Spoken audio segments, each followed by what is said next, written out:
아이가 자라매 젖을 떼고 이삭이 젖을 떼는 날에 아브라함이 큰 잔치를 베풀었더라. 사라가 본즉 아브라함의 아들 애굽 여인 하갈의 아들이 이삭을 놀리는지라. 그가 아브라함에게 이르되 이 여종과 그 아들을 내쫓으라. 이 여종의 아들은 내 아들 이삭과 함께 기업을 얻지 못하리라 하므로 아브라함이 그의 아들로 말미암아 그 일이 매우 근심이 되었더니 하나님이 아브라함에게 이르시되 내 아이나 내 여종으로 말미암아 근심하지 말고 사라가 내게 이른 말을 다 들으라. 이삭에게서 난 자라야 내 씨라 부를 것임이니라. 그러나 여종의 아들도 내 씨니 내가 그로 한 민족을 이루게 하리라 하신지라. 아브라함이 아침에 일찍이 일어나 떡과 물 한 가죽 부대를 가져다가 하갈의 어깨에 메어주고 그 아이를 데리고 가게 하니 하갈이 나가서 브엘세바 광야에서 방황하더니 가죽 부대에 물이 떨어진지라. 그 자식을 관목 덤불 아래에 두고 이르되 아이가 죽는 것을 참아보지 못하겠다 하고 화살 한 바탕 거리 떨어져 마주 앉아 바라보며 소리내오니 하나님이 그 어린아이의 소리를 들으셨으므로 하나님의 사자가 하늘에서부터 하갈을 불러 이르시되 하갈아 무슨 일이냐 두려워하지 말라. 하나님이 저기 있는 아이의 소리를 들으셨나니 일어나 아이를 일으켜 내 손으로 붙들라. 그가 큰 민족을 이루게 하리라 하시니라. 하나님이 하갈의 눈을 밝히셨으므로 샘물을 보고 가서 가죽 부대에 물을 채워다가 그 아이에게 마시게 하였더라. 하나님이 그 아이와 함께 계심에 그가 장성하여 광야에서 거주하며 활 쏘는 자가 되었더니 그가 바란 광야에 거주할 때 그의 어머니가 그를 위하여 애굽 땅에서 아내를 얻어 주었더라. 아멘. 이스마엘은 아브라함에게는 아픈 손가락이었습니다.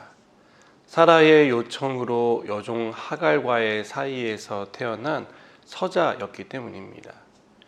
이삭이 태어나기 전까지만 해도 이스마엘은 누구나 인정하는 아브라함의 후사였습니다.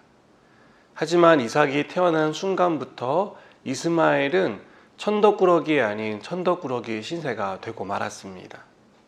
결국 이스마엘은 어머니 하갈과 함께 추방을 당해야 했습니다.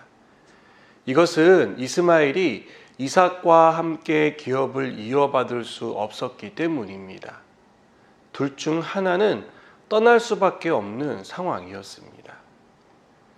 사라는 아브라함에게 두 모자를 내쫓으라고 요청합니다.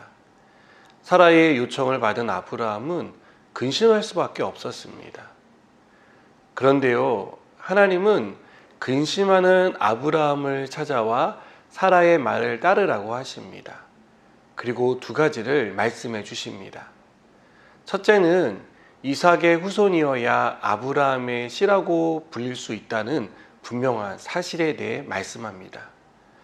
둘째는 이스마엘도 아브라함을 통해 태어났으니 한 민족을 이루어 주시겠다라고 약속합니다.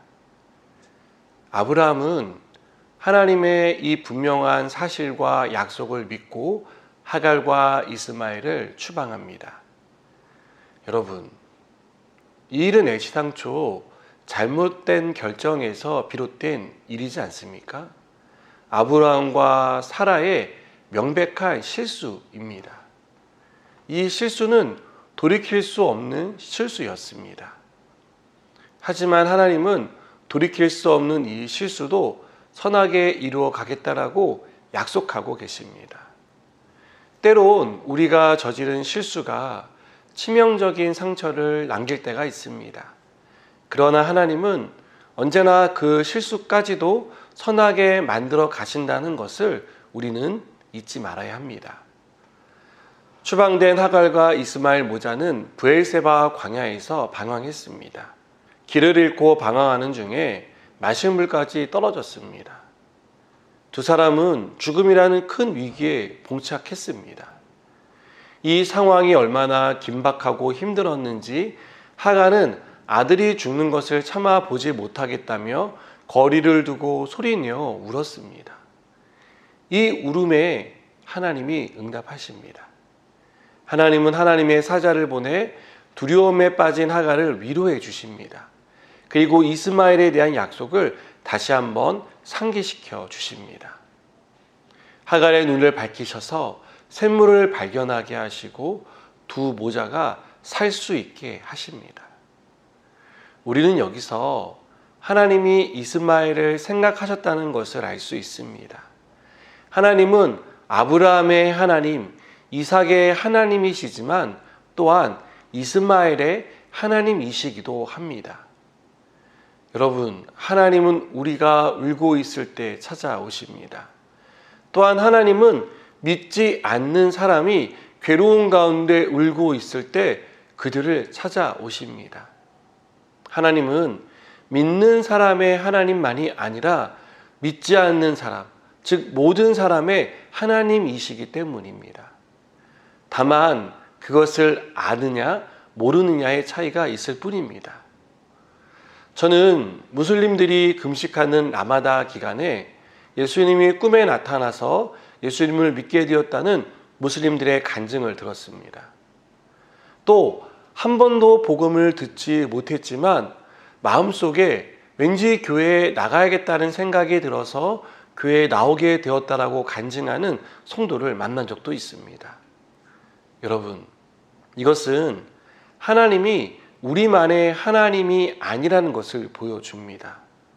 하나님은 모든 이들을 돌보시고 사랑하시는 하나님이라는 것을 우리에게 가르쳐 줍니다. 우리가 잘 알고 있는 요나의 이야기는 어떻습니까? 요나는 니느웨 백성이 멸망하기를 바랐지만 하나님은 니느웨를 사랑하셔서 구원하셨다는 사실을 우리는 알고 있습니다. 오늘도 우리 주위에 영적 이스마엘로 살아가는 사람들이 있습니다. 우리가 영적 이스마엘을 바라볼 때 생각해야 할 것은 하나님이 그들을 생각하시는 생각으로, 하나님이 그들을 바라보시는 시선으로 우리도 생각하고 바라봐야 한다는 것입니다. 그리고 그들이 정말 하나님을 만나야 한다는 사실을 우리가 알고 그들에게 이 사실을 전할 수 있어야 하겠습니다. 기도하시겠습니다. 하나님, 우리를 지키시고 우리를 사랑하시는 하나님, 또한 이 땅을 지키시고 이 땅의 모든 이들을 사랑하신 하나님이심을 믿습니다.